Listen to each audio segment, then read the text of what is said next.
할렐루야. 할렐루야. 지난 한 주간도 평안하셨습니까? 지난 한 주간도 건강하셨습니까?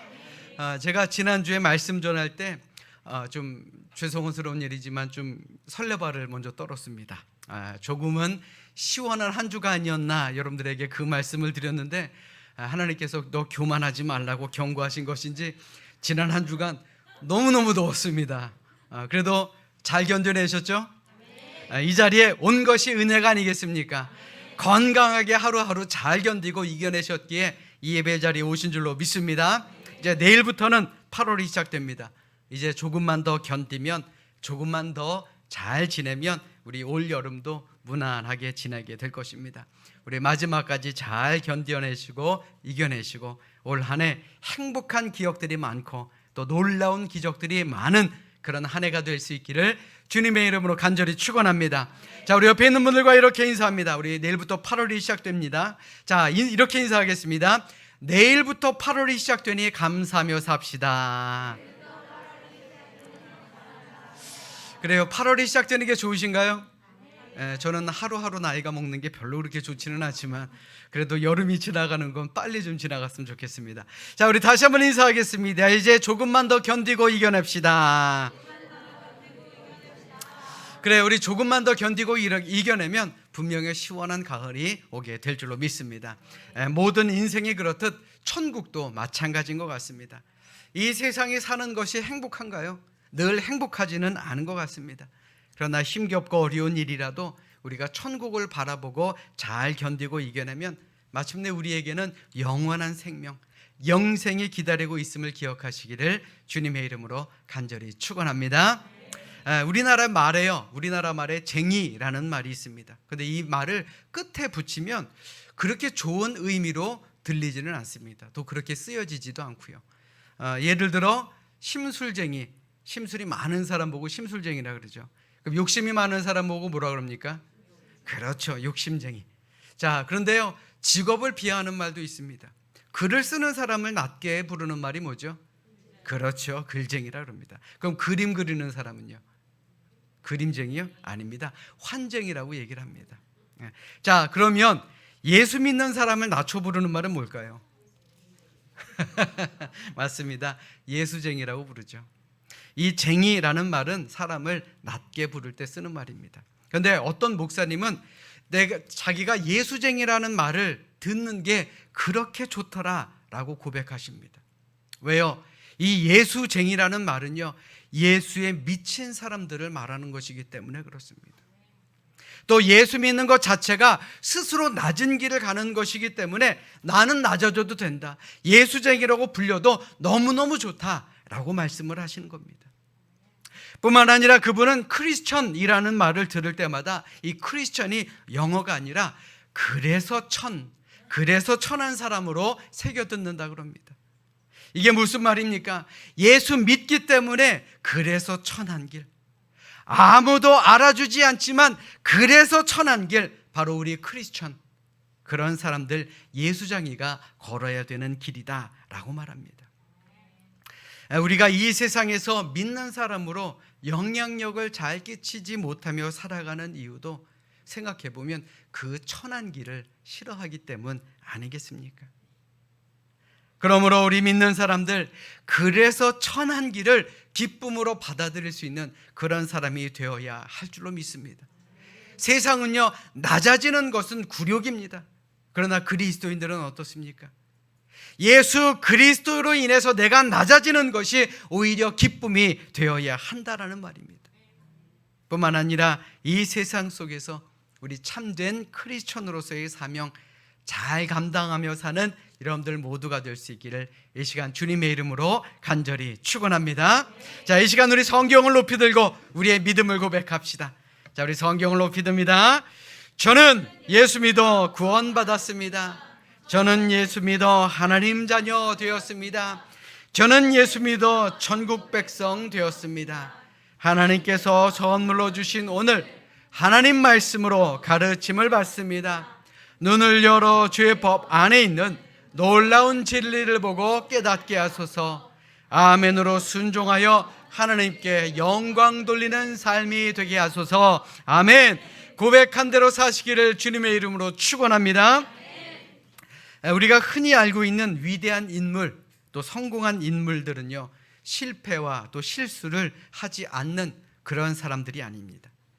오히려 남들보다 더 많은 실수와 실패를 통해 더 많은 것을 배우고 성장했고, 그래서 성공한 사람이다라는 말을 듣는 것입니다. 1800년 중반에 미국 신시내티에 비누와 양초를 만들던 한 회사가 있었습니다. 이 회사의 사장님은 윌리엄 프록터라는 사람인데, 그는 신실한 그리스도인이었습니다. 그리고 그는 항상 감사하는 마음을 잃어버리지 않았죠. 아무리 회사가 힘겹고 어려워도 원망하거나 불평하지 않고 하나님의 말씀에 순종하며 철저하게 11조도 드렸던 사람입니다. 그런데 한 번은 직원이 실수를 하는 바람에 엉뚱한 비누가 생산이 되어서 회사는 막대한 손실을 입게 되었습니다. 그 부서의 책임자는 담당 직원을 심하게 질책했고, 그 직원은 사표를 제출할 수밖에 없었죠. 회사가 이 일로 인해서 큰 어려움에 직면하게 되었지만, 이 윌리엄 프록터 사장은 흥분하거나 분노하지 않았습니다. 오히려 하나님께서 이렇게 우리에게 어려움을 주신 데는 분명한 이유가 있을 것이다. 아니, 더 나아가 더 좋은 것을 주시려는 그런 의미겠구나 라는 믿음으로 오히려 손해에도 감사하는 마음을 가졌습니다. 그런데요, 비누를 잘 살펴보다 보니까 그는 한 가지 특징을 깨닫게 됩니다. 이 비누가요, 물에도 동동 뜨더라는 것입니다. 잘못 만들어진 비누인데 물에 넣으니 물에 동동 뜨는 것입니다. 당시 미국인들은 지금 우리처럼 이렇게 좋은 샤워실에서 샤워를 한 것이 아니라 비누를 들고 강가에 가서 샤워를 했기 때문에 비누를 자칫 놓치게 되면 강가에 가라앉아 비누를 찾기가 어려운 그런 사람들이었습니다. 그러니 얼마나 놀라웠겠습니까? 야, 이거 비누도 물에 뜨는구나. 물에 뜨는 비누라니, 야, 이제는 강가에서 목욕을 해도 비누를 잃어버리지 않겠구나 라는 생각을 하게 됩니다. 그래서 그는 그 상품을 버리지 않고 광고를 잘해서 시장에 내놓게 됩니다. 이 비누는 시장에서 폭발적인 인기를 얻게 됩니다. 그래서 오히려 이 회사는 더 큰 이익을 가져오게 되었고, 이를 바탕으로 현재 글로벌 회사로 우뚝 서게 되었습니다. 그 회사의 이름은 바로 P&G이며, 그때 개발된 비누는 아직까지도 잘 팔리고 있는 아이보리라는 비누입니다. 실패의 자리에서도 하나님의 뜻을 바라보며 감사로 영광 돌리는 사람, 그에게 더 놀라운 하나님의 은혜와 복이 임하지 않겠습니까? 여러분들도 마찬가지입니다. 실수와 실패를 하지 않는 사람은 없습니다. 그러나 그것을 통해서 원망할 것이냐, 아니면 또 다른 무엇인가를 바라볼 수 있을 것이냐, 그것은 여러분들에게 달린 일입니다. 바라기는 실패의 자리에서도 하나님을 바라보는 우리 모두가 될 수 있기를 주님의 이름으로 간절히 축원합니다. 위대한 신앙인들도 마찬가지입니다. 그들이라고 실패를 안 했겠습니까? 실수를 안 했겠습니까? 아닙니다. 그들 역시 실패와 실수를 경험했던 사람입니다. 오늘 본문의 주인공인 시몬 베드로, 그는 어떤 사람이었습니까? 위대한 신앙 고백을 했던 위대한 제자였습니다. 그런데 반대로요, 많은 실수와 실패를 경험했던 제자였죠. 그런데 그는 그 실수와 실패를 통해 많은 것을 배웠습니다. 그리고 오늘을 사는 우리가 배워야 할 교훈도 남겨준 사람입니다. 그 교훈이 무엇입니까? 우리도요, 실수를 하고 실패를 얼마든지 할 수 있다라는 것입니다. 그런데 그 실패와 실수를 극복해내면 더욱더 위대한 신앙인이 될 수 있다라는 것, 그것을 우리에게 가르쳐주고 있다라는 것입니다. 가이사랴 빌립보에서 베드로는 예수님께 대한 위대한 신앙 고백을 하게 됩니다. 오늘 본문 2절의 말씀 여러분들 기억나시죠? 베드로가 예수님께 뭐라고 고백합니까? 주는 그리스도시요 살아계신 하나님의 아들입니다 라고 고백합니다. 베드로의 이 고백을 들으신 주님께서는 기뻐하시며 그를 크게 칭찬하셨습니다. 이제 내 이름은 베드로다. 베드로 그 반석 위에 주님의 교회를 세우겠다라고 선언까지도 하셨습니다. 그런데 오늘 본문의 말씀을 보면 뭔가 조금 이상하게 흘러가기 시작합니다. 베드로의 놀라운 고백을 들은 예수님께서는 오늘 본문 21절에 기록된 것처럼 이때로부터 예수 그리스도께서 자기가 예루살렘에 올라가 장로들과 대제사장들과 서기관들에게 많은 고난을 받고 죽임을 당하고 제3일에 살아나야 할 것을 제자들에게 비로소 나타내셨다라고 성경은 말합니다. 예수님은요, 이제 내가 해야 될 일을 제자들에게 말씀한 겁니다. 내가 이제 예루살렘에 올라가 나 이제 고난받을 거다. 그리고 고난뿐만 아니라 난 죽임을 당할 거다. 그러나 내가 3일 후에 다시 부활할 것이다 라고 제자들에게 알려주신 것입니다. 그 이유는요, 이제 제자들이 배울 만큼 배웠고 그러한 믿음의 신앙 고백을 할 정도로 경지에 올랐으니 이제 너희들이 앞으로 무엇을 해야 될지 그들에게 미리 알려주셨다라는 것입니다. 자, 그런데 예수님의 이 말을 들은 베드로가 뭐라고 말합니까? 오늘 본문 22절의 말씀 보십시오. 베드로가 예수를 붙들고 항변하여 이르되 주여 그리 마옵소서, 이 일이 결코 주께 미치지 아니하리이다. 이 말씀을요, 쉬운 성경으로 보면 이러합니다. 그러자 베드로가 예수님을 붙들고 말렸습니다. 절대로 그럴 수는 없습니다. 주님, 이런 일이 결코 일어나지 않을 것입니다. 베드로가요, 예수님을 붙들고 말렸다라는 것입니다. 물론 제자로서 스승이 고난을 받고 죽음을 맞이하게 된다는데 좋아할 제자가 어디에 있겠습니까? 그런데 과연 베드로는 그저 제자로서 스승이 안타까워 이런 말을 한 것일까요? 결코 아니었습니다. 오늘 본문 23절의 말씀 우리 자막으로 준비했습니다. 같이 읽도록 하겠습니다. 함께 읽습니다. 시작. 예수께서 돌이키시며 베드로에게 이르시되 사탄아, 내 뒤로 물러가라. 너는 나를 넘어지게 하는 자로다. 내가 하나님의 일을 생각하지 아니하고 도리어 사람의 일을 생각하는도다 하시고. 아멘.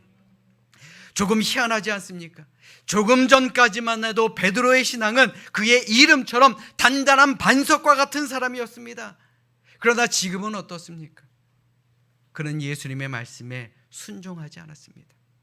오히려 예수님을 붙들고 말립니다. 예수님을 향한 그의 신앙 고백, 얼마나 놀라운 신앙 고백이었습니까?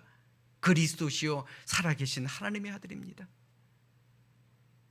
그러나 스승인 예수님에 대한 그의 순종은 그의 입술의 고백과는 달리 탁월하지 않았다는 것이 문제입니다. 물론 스승의 고난, 죽음, 이러한 것을 보고자 하는 제자는 없을 것입니다. 아마도 예수님께서도 그 베드로의 마음을 잘 알고 계셨을 것입니다. 그럼에도 불구하고 예수님께서는 그 사랑하시는 제자 베드로에게 사탄아, 내 뒤로 물러가라. 너는 나를 넘어지게 하는 자다 라며 혹독하게 질책하신 데에는 그만한 이유가 있었다라는 것입니다. 그것은 베드로가 하나님의 일을 생각하지 않고 사람의 일을 생각했기 때문에 그렇습니다. 이는 베드로의 생각이 하나님으로부터 나온 것이 아니라 자신의 인간, 내 욕심, 내 속성에서부터 나온 것이다 라는 말입니다. 사람의 일은 무엇이고 하나님의 일은 무엇입니까? 여러분들 잘 들으십시오. 하나님의 일은요, 진리를 구하며 또 고난을 감수하는 것입니다. 심지어 나를 죽여서라도. 그러나 사람의 일은 어떻습니까? 개인의 영광을 구하는 것입니다. 하나님을 죽여서라도요. 여러분 한번 생각해 보십시오. 세계 곳곳에는 많은 성도들이 있습니다. 그런데 초대교회 성도들만큼 이 세상을 변화시키는 그리스도인들은 그리 많지 않은 것 같습니다. 과연 그 이유가 무엇일까요? 지금도 많은 하나님의 사람이 개인의 영광, 나의 욕심을 구하다가 사탄의 하수인 노릇을 하고 있기 때문은 아니겠습니까? 몇 년을 믿었든, 교회에서 어떤 위치에 있든, 어떤 직분을 받았던, 어떤 봉사를 하던, 그것이 중요한 것이 아닙니다. 진정한 그리스도인, 참된 그리스도인은요, 먼저 하나님의 영광을 생각해야 한다는 것입니다. 나를 죽여서라도. 개인의 영광보다는 하나님의 영광을 위해 살아야 한다는 말입니다. 교회에 많은 어려움이 있는 이유가 무엇입니까? 열심을 가진 교인들은 많습니다. 그러나 하나님의 말씀에 순종하는 교인들은 그리 많지 않다는 것입니다. 열심이 나의 욕심이 되어 오히려 하나님의 마음을 아프게 하는 그러한 교인들도 많다라는 말입니다. 그러므로 우리 스스로 한번 곰곰이 평가해 보십시다. 과연 나는 누구의 영광을 위해 살아가고 있는가 말입니다. 여러분들 모두는 하나님의 영광을 위해 살아가고 계십니까? 이럴 때 아멘이 있어야죠. 이는 목회자 역시 마찬가지입니다. 하나님의 말씀을 대언한다라고 해서 모두가 하나님의 종은 아니다라는 말입니다. 우리 목회자들도요, 내 안위, 내 욕심, 내 욕망대로 살아간다라고 한다면 얼마든지 우리 목사들도 사탄의 하수인 노릇을 하는 그런 사람이 될 수 있다라는 말입니다. 이 얼마나 무서운 일입니까? 사랑하는 여러분, 세상에 믿음의 사람들은 많습니다. 신앙 고백을 잘 기억하고 잘 외우는 사람들도 많습니다. 매주 열심히 예배에 참석하고 열심히 교회의 일에 봉사하는 사람들 많습니다. 그렇다면 그들 모두가 진정한 믿음의 사람처럼 살아가고 있는 것일까요? 하나님의 일을 생각하지 않고 도리어 사람의 일을 생각하고 있는 것은 아니냐라는 말입니다. 바라기 있는 우리 삼성교회에 있는 우리 믿음의 성도들은 사람의 일보다는 하나님의 일을 더 앞세울 수 있는 그런 믿음의 사람들이 될 수 있기를 주님의 이름으로 간절히 축원합니다. 나를 내려놓아야 돼요. 열심을 가지는 것 중요합니다. 그러나 얼마나 나를 더 내려놓느냐, 그것이 하나님께서 우리에게 원하시는 삶의 모습임을 기억하시는 우리 모두가 될 수 있기를 주님의 이름으로 간절히 축원합니다. 베드로전서 4장 12절로 13절의 말씀 우리 같이 한 목소리로 합독하겠습니다. 함께 읽습니다. 시작.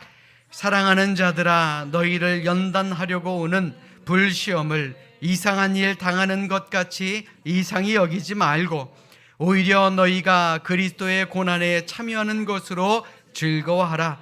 이는 그의 영광을 나타내실 때에 너희로 즐거워하고 기뻐하게 하려 함이라. 아멘. 믿으시면 아멘. 그리스도의 고난에 참여하는 것은요, 나를 내려놓을 때 가능합니다. 그럴 때에 하나님의 영광, 하나님의 기쁨이 우리와 함께함을 믿으시기를 주님의 이름으로 간절히 축원합니다.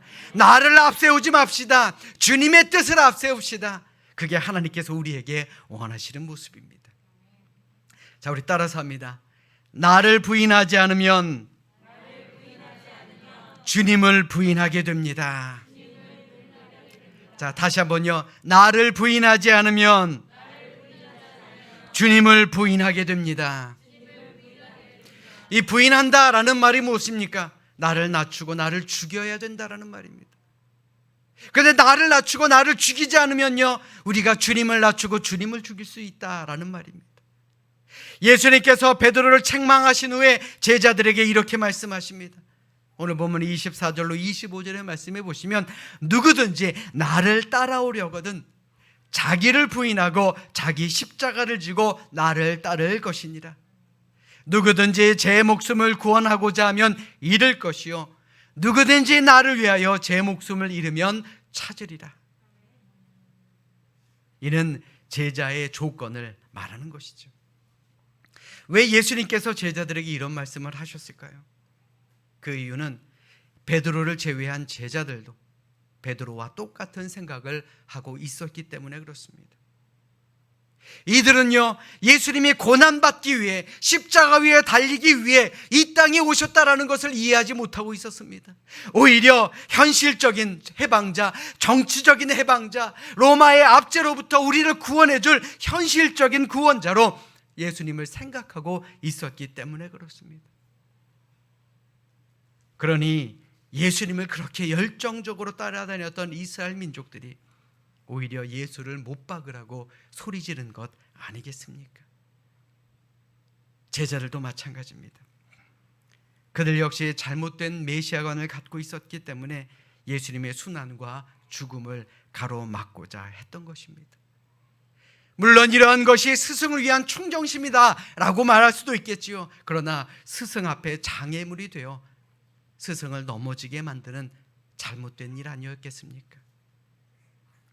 사랑 여러분, 베드로와 다른 제자들은요, 귀한 믿음의 사람들이었습니다. 예수님의 제자들이었습니다. 자신의 뜻도 확고했고 자신도 열심히 예수를 따라다녔던 그런 사람들이었습니다. 그러나 그들은 예수님에 대해서 순종하지 못했습니다. 예수님의 말씀을 듣지 못했습니다. 나를 낮추지 못했고 나를 죽이지 못했기 때문에 예수님의 앞길을 가로막을 수 있었던 그런 사람이 될 수도 있었다라는 것입니다. 이는 오늘을 사는 우리도 마찬가지입니다. 우리도요, 매주 예배마다 신앙 고백하죠. 사도신경이라는 신앙 고백 말입니다. 그런데 이 신앙 고백은 자기를 부인하지 않는 사람도 할 수 있습니다. 자기 십자가를 지지 않는 사람도 할 수 있습니다. 그저 입으로만 따라하면 되기 때문에 그렇습니다. 스스로에게 한번 물어보십시오. 사도신경 한 글자 한 글자를 내 마음속에 담아두고 신앙 고백을 하는지 우리 스스로에게 물어봐야 하지 않겠습니까? 여러분들 잘 들으십시오. 위대한 신앙 고백을 한 사람이라고 해서 모두가 자기를 부인하고 자기 십자가를 지고 주님을 따르는 제자라고 할 수는 없습니다. 표면적으로는 주님의 제자처럼 보이지만 실제적으로는 주님을 넘어지게 하는 걸림돌이 될 수도 있다라는 말입니다. 그러므로 주님을 따르는 진정한 제자는 위대한 신앙 고백과 함께 나를 부인하고 나의 십자가를 질 수 있는 그런 사람이 되어야 하는 것입니다. 그런 사람이 될 때에 우리는 예수님의 고난에 동참할 뿐만 아니라 결코 그리스도를 부인하지 않을 것입니다. 그런 결단이 여러분들 모두에게 있기를 주님의 이름으로 간절히 축원합니다. 그래서 이런 말이 있죠. 자기 부인은 경건함의 기초이다. 자기를 돌보는 것은 자연의 제일 법칙이다. 그러나 자기를 부인하는 것은 은총의 제일 법칙이다. 하나님께 은총을 받기를 원하십니까? 은총 받기 원하십니까? 은혜를 누리기 원하십니까? 그렇다면 조금만 더 내려놓읍시다. 내려놓는 만큼 하나님께서 우리에게 더 많은 은혜로 채워 주실 줄로 믿습니다. 어떤 사냥꾼이 하루는 바위에 걸터 앉아 쉼을 쉬고 있었습니다. 그때 다른 산봉우리에서 새들이 날아다니는 모습을 보고 그는 혼잣말을 하기 시작합니다. 아이고야, 어째서 하나님께서는 나에게 이런 날개를 주시지 않았을까? 마침 그곳을 지나가던 다른 사람이 이 사냥꾼의 혼잣말을 듣고 그에게 이렇게 말합니다. 이거 보시오, 그런 말씀하지 마세요. 만약 당신에게 날개가 있다라고 한번 생각해 보십시오.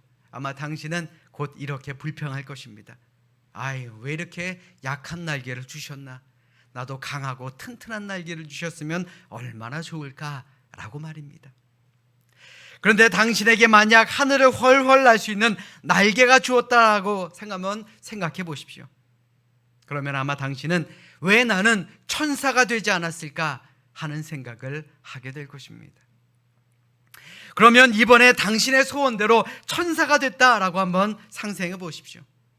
그러면 이번에는 하나님께서는 왜 나에게 하늘을 다스리는 권세를 주지 않았을까라는 불만을 갖게 될 것입니다. 만약 이 소원 역시 성취해졌다라고 한번 생각해 봅시다. 그럼 당신이 만족할까요? 아마 이번에도 만족하지 않을 것입니다. 내가 아는 한 당신은 하나님이 되었으면 하는 욕심을 가졌을 것입니다. 그러니 나를 낮추고 항상 겸손하십시오. 그러면 하나님께서 당신을 낮춘 만큼 하나님께서는 은혜를 주시고 당신과 동행하실 것입니다 라고 말했다라는 것입니다. 사랑하는 여러분, 여러분들은 하나님이 나와 함께 하심을 믿으십니까? 이럴 때 아멘이 커야 되는 거예요.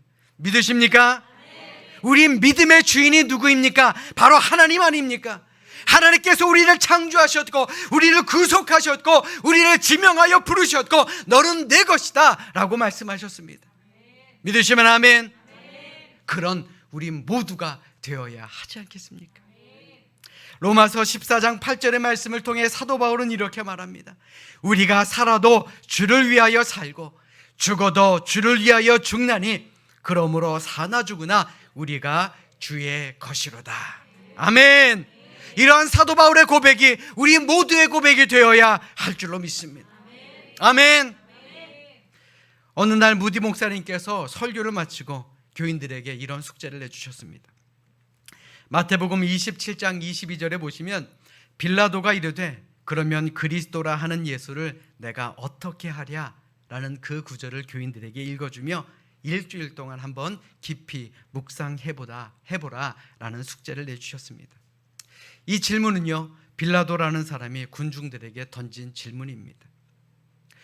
명절의 특사로 죄수 하나를 사면하는 그 전례에 따라서 바라바냐 예수냐 이 둘 중에 누구를 사면하면 되겠느냐라고 빌라도가 물은 것입니다.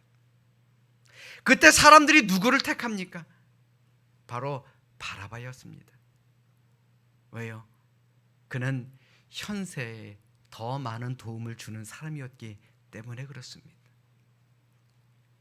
영생을 보증하는 그리스도를 버리고 현세에 도움이 되는 바라바를 택했다라는 것입니다.